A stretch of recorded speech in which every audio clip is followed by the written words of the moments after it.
किसान भाइयों, कल भारत सरकार ने रबी की फसलों के लिए एमएसपी बढ़ाने की घोषणा करी है, जिसमें गेहूं का एमएसपी 110 रुपया प्रति क्विंटल बढ़ाया गया है, सरसों का 400 रुपया प्रति क्विंटल बढ़ाया गया है, सूरजमुखी का 209 रुपया प्रति क्विंटल बढ़ाया गया है। तो इसी तरीके से लगभग 6 फसलों का जो रबी की फसल है, यानी जो अभी सर्दियों में जो फसल होंगी, उनका एमएसपी बढ़ाने का सरकार ने ऐलान किया है।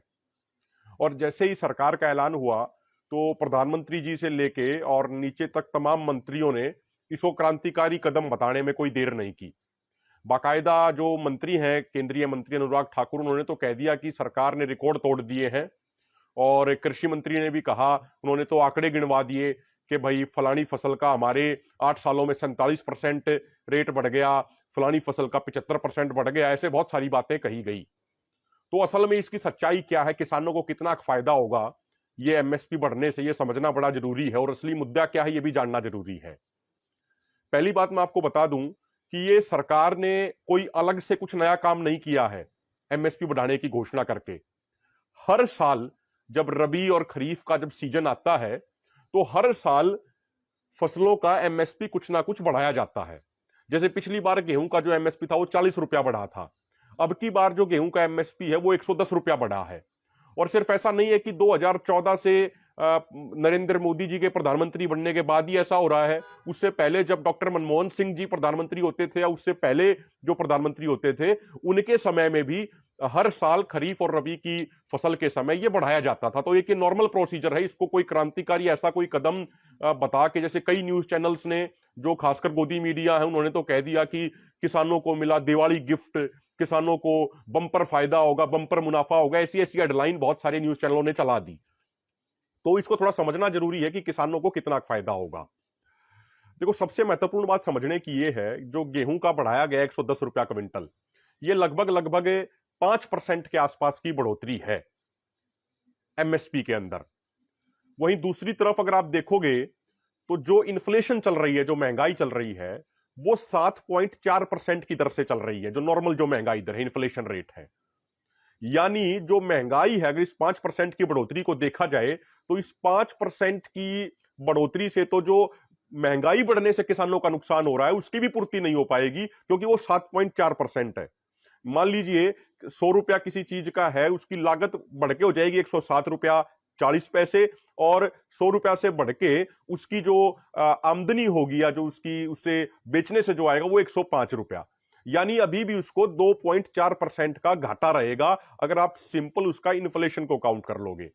सबसे महत्वपूर्ण बात एक और ये भी है कि जो अभी ऑल ओवर वर्ल्ड का जो सिनारियो चला हुआ है, इस सिनारियो में इंटरनेशनल मार्केट में गेहूं की जो कीमत है वो बहुत ज्यादा बढ़ी हुई है।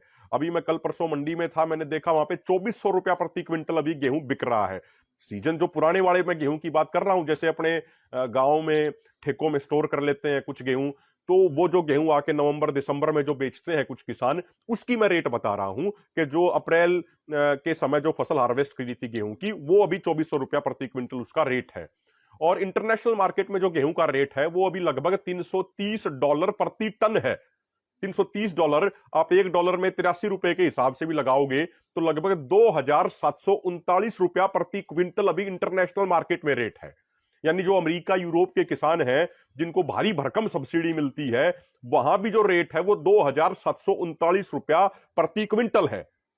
हमारे यहां पे किसान को जो सब्सिडी के नाम पे उसको कुछ नहीं मिलता, सरकार द्वारा मदद के नाम पे उसकी कोई मदद नहीं की जाती है, वहां पे अभी रेट बढ़ के जो होगा वो 2125 रुपया प्रति क्विंटल होगा। यानी वहां से अगर आप देखोगे तो लगभग लगभग 615 रुपया प्रति क्विंटल कम है इंटरनेशनल मार्केट के मुकाबले अभी हमारे देश में किसानों को मिलने वाला रेट। तो कुल मिला के, और ध्यान रखने योग्य बात यह भी जो मैंने बताई, हमारे यहां पे सरकार किसानों की कोई मदद नहीं करती सब्सिडी के नाम पे। अमेरिका जैसे किसानों में 42 लाख रुपए की सब्सिडी एक किसान को सालाना दी जाती है। अन्य जो इसमें महत्वपूर्ण बात है वो ये भी है कि भाई जो असली मुद्दे थे उन मुद्दों पे कोई बात नहीं कर रहा। मैं उसमें चाहे बात कांग्रेस की हो जाए या बात बीजेपी की हो जाए, असल में हमें एक चीज को समझना पड़ेगा किसान भाइयों। असल में हम थोड़ा सा भोलेपन में होते हैं, तो सरकारें क्या करती हैं, सरकार हमेशा गोल पोस्ट को शिफ्ट कर देती हैं। यानी कभी एक नारा देंगी, चुनाव से पहले एक वादा करेंगी, चुनाव अगर वो जीत जाएंगे तो उसके बाद उस वादे को वो शिफ्ट कर देंगे और नई चीज पे ले जाएंगे और किसान समाज, आम आदमी वो उसको भूल जाता है। वादा तो कांग्रेस ने भी किया था और बीजेपी ने भी किया था कि भाई स्वामीनाथन आयोग के C2 प्लस 50% फार्मूले के अनुसार फसलों का एमएसपी देंगे, C2 प्लस 50% फार्मूले के अनुसार। तो बात तो C2 प्लस 50% फार्मूले की होनी चाहिए। ये कह रहे हैं हमने रिकॉर्ड तोड़ बढ़ा दिया, फलाना ढिमका, पता नहीं क्या क्या कह रहे हैं। अगर आप C2 प्लस 50% फार्मूले के अनुसार यदि आज गेहूं का एमएसपी आप निकालोगे तो हरियाणा पंजाब में यहां पे लागत ज्यादा है, तो C2 प्लस 50% फार्मूले के अनुसार गेहूं का एमएसपी लगभग 4,000 रुपया प्रति क्विंटल बनना चाहिए। लेकिन ये अभी 2,125 करके तालियां बजा रहे हैं कि हमने बहुत रिकॉर्ड तोड़ दिया, सारी चीजें कर दी। एक संगठन है OECD, ये 35 देशों का संगठन है। इस संगठन ने कुछ दिन पहले अपनी एक रिपोर्ट प्रकाशित की थी और उस रिपोर्ट में इन्होंने ये कहा कि जिस एमएसपी का वादा लगातार सरकारों द्वारा भारत के किसानों के साथ किया गया था, आप स्वामीनाथन आयोग के अनुसार एमएसपी की बात तो छोड़ दीजिए, जिस एमएसपी का वादा लगातार सरकारों ने किया, जो CACP अभी घोषणा करती है, अगर वही एमएसपी 23 की 23 फसलों पे भारत के किसानों को दिया जाता तो भारत के किसानों को पिछले 17 सालों में लगभग 45 लाख करोड़ रुपए का फायदा होना चाहिए था, जो उनको नहीं दिया गया। अगर आप टोटल किसानों के ऊपर कर्जे की बात करें, यदि एग्रो बेस्ड इंडस्ट्रीज का कर्जा छोड़ दिया जाए तो वो लगभग 10 से 12 लाख करोड़ रुपया है। तो यदि वो कर्जा भी हटा दें तो भी लगभग 33 से 35 लाख करोड़ रुपया अभी भी सरकारों की तरफ बकाया है। तो मेरा कहने का तात्पर्य यह है, मुद्दा असली जो है उस पर बात होनी चाहिए कि आप स्वामीनाथन आयोग के C2 प्लस 50% फार्मूले के अनुसार एमएसपी कब दोगे। कुछ दिन पहले सरकार ने A2 प्लस FL के अनुसार देना शुरू किया, A2 प्लस FL फार्मूले के अनुसार, लेकिन ढिंडोरा पीट दिया, हमने स्वामीनाथन आयोग की रिपोर्ट को लागू कर दिया। जबकि A2 प्लस FL में और C2 इनपुट कॉस्ट में बहुत ज्यादा फर्क होता है। 3 फार्मूले होते हैं, A2 प्लस FL और C2। A2 जो इनपुट कॉस्ट का जो फार्मूला होता है उसमें आपका बीज का खर्चा, खाद का खर्चा, आपका दवाइयों का खर्चा, ये नॉर्मल आपका आ जाता है। A2 प्लस FL में इस खर्चे के साथ आपका फैमिली लेबर भी जोड़ दिया जाता है कि भाई आपका फैमिली लेबर हो जाएगा, जो आपकी बाहर की मजदूरी है वो भी हो जाएगी, आपका बीज, खाद, दवाइयों का खर्चा सारा हो जाएगा।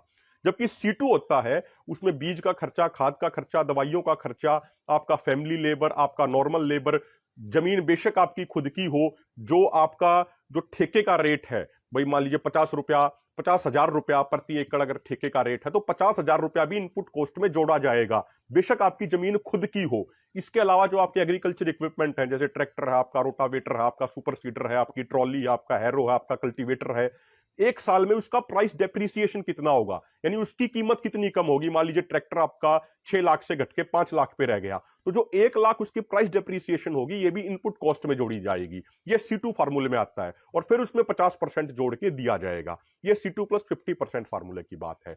तो बात तो ये होनी चाहिए कि C2 प्लस 50% फार्मूले के अनुसार एमएसपी आप कब दोगे, लेकिन उसकी कोई बात नहीं होती।